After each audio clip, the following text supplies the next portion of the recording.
വലിയ രാഷ്ട്രീയ പോരാട്ടം നടക്കുന്ന തളിപ്പറമ്പിലെ മഴൂർ എന്ന സ്ഥലത്താണ് ഞാനുള്ളത്.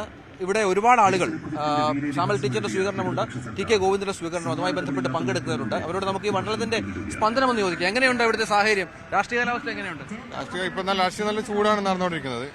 പ്രത്യേകിച്ച് ഇപ്പൊ അടുത്ത സ്ഥാനാർത്ഥിയെ സംബന്ധിച്ചോളം തന്നെ CPM കടന്ന് നമ്മളെ UDF വന്ന സംബന്ധിച്ചോളം ഈ രാഷ്ട്രീയം കൂടുതലായി ചർച്ച ചെയ്യും. ഈ മണ്ഡലത്തിൽ ഇന്നലെ വിജയ സാധ്യത തീർച്ചയായും ടി കെ ഗോവിന്ദ മാഷ് ആർക്കാ വിജയ സാധ്യത? ഇവിടുത്തെ UDF പിന്തുണയോടെ ടി കെ ഗോവിന്ദൻ ജയിക്കുമെന്നാണ് ഞങ്ങളെല്ലാവരും. പക്ഷേ CPM ഒരു വലിയ വോട്ടുള്ള മണ്ഡലമുണ്ട്. എന്നാലും ഒരുപാട് ആളുകൾ ഇദ്ദേഹത്തിന് എതിരായിട്ട് പ്രവർത്തിക്കുന്നുണ്ട്. അപ്പൊ എന്നാലും ഞങ്ങൾ ടി കെ ഗോവിന്ദൻ ജയിക്കുമെന്നുള്ള 100% വിശ്വസിക്കുന്നു. പാർട്ടി കോട്ടയിൽ വോട്ട് അടിയൊഴുക്ക് എന്തായാലും ഉണ്ടാവും. എന്താ ഒരു രാഷ്ട്രീയ സാഹചര്യം എന്താ? UDF തന്നെ CPM നിന്ന് വന്ന ആളാണ്. അതിന്റെ ഒരു എന്താ പറയാ? തീർച്ചയായും ജയിക്കും. നമ്മളെ മാഷ് തന്നെ ജയിക്കും. വലിയ ഭൂരിപക്ഷം ജയിക്കും അല്ലേ? വലിയ ഭൂരിപക്ഷത്തോടെ ഉറപ്പായിട്ടും. അപ്പൊ അങ്ങനെ ആളുകൾ പലരും എന്താ ഒരു അവസ്ഥ എന്താ? ഈ മാറുന്ന കാലാവസ്ഥയാണ്. ഒരു പക്ഷേ തളിപ്പറമ്പ് കണ്ടു കാണില്ല ഇങ്ങനെ ഒരു മത്സരം. UDF LDF നേർക്കുന്നവരായിരുന്നു. ഇവിടെ തന്നെ കാണുന്നില്ല. ഇപ്പൊ രണ്ടുപേരും ഒരുമിച്ചല്ലേ വന്നത്. ഇപ്പോൾ സ്ഥാനാർത്ഥി രണ്ടുപേരും. അതെ. ഇപ്പൊ എങ്ങനെയുണ്ട് കാര്യങ്ങളൊക്കെ? UDF അനുകൂലമായിരിക്കും. നമുക്ക് ഇവിടെ ഒന്ന് രണ്ട് ആളുകളെ കൂടി ഒന്ന് കാണാം. ഇവിടെ എപ്പോഴും ഇവിടെയുള്ള ആളാണല്ലോ അല്ലെ? എന്താ ഒരു അവസ്ഥ? തളിപ്പറമ്പിലെ ഒത്തിരി വർഷമായിട്ട് തെരഞ്ഞെടുപ്പ് കാണുന്ന ആളാണല്ലോ. ഇപ്പൊ ഇങ്ങനെ ഒരു മത്സരം ആദ്യമായിട്ടായിരിക്കും അല്ലേ? എന്താ പറയാനുള്ളത്? എല്ലാവർക്കും അറിയുന്നത് പോലെ ഉണ്ടാവില്ല. എന്താണ്? കൂടുതലൊന്നും പറയാനില്ല. CPM തന്നെ ജയിക്കും. ജയിക്കും. മറ്റു രാഷ്ട്രീയ പോരാട്ടങ്ങൾക്കൊന്നും ഒരു സാധ്യതയില്ല. ഇല്ല അല്ലേ? എന്താ ഒരു അവസ്ഥ? എന്താ മണ്ഡലത്തിലെ അവസ്ഥ? UDF അനുകൂലമായ ഒരു അവസ്ഥയാണ്. എന്താ കാര്യം? എന്താ ഇടതുപക്ഷത്തിന്റെ സ്ഥാനാർത്ഥിയെ പറ്റിയിട്ടുള്ള വളരെ അഭിപ്രായ വ്യത്യാസങ്ങളുണ്ട്. പാർട്ടിക്കകത്ത് തന്നെ ഉണ്ടെന്നാണ് നമുക്ക് കിട്ടുന്ന വിവരം. അത് ഗോവിന്ദ മാസ്റ്റർക്ക് സഹായമാവും. അത് ടി കെ ഗോവിന്ദ മാസ്റ്റർക്ക് സഹായമാവും. ഒരു മാറ്റം ആഗ്രഹിക്കുന്നുണ്ടല്ലേ? മാറ്റം ആഗ്രഹിക്കുന്നുണ്ട്. എന്താ ഒരു രാഷ്ട്രീയ കാലാവസ്ഥ? എന്താ അടിപൊളിയല്ലേ? നല്ല മത്സരം അല്ലേ? രണ്ടുപേരും നാട്ടുകാരും ജയിക്കും. നാട്ടുകാരും ജയിക്കും. ഉറപ്പാണ്. അങ്ങനെ എന്താ കാരണം? എന്താ? അതായത് ഇതൊരു ജനകീയ സ്ഥാനാർത്ഥിയാണ്.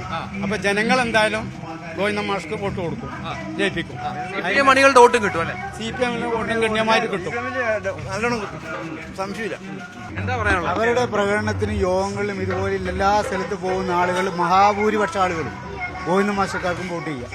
ഐക്യജനാധിപത്യ മുന്നണിക്ക് തുടർച്ചയായിട്ട് കിട്ടുന്ന കാലങ്ങളായി കിട്ടുന്ന വോട്ടും ഗോവിന്ദ മാഷ്ക്ക് വ്യക്തിപരമായി ഈ ലഭിക്കുന്ന പാർട്ടി വോട്ടും കൂടി കൂട്ടുമ്പോൾ വലിയ മഹാഭൂരിപക്ഷത്തിന് ഗോവിന്ദ മാഷ് വിജയിച്ചിരിക്കും.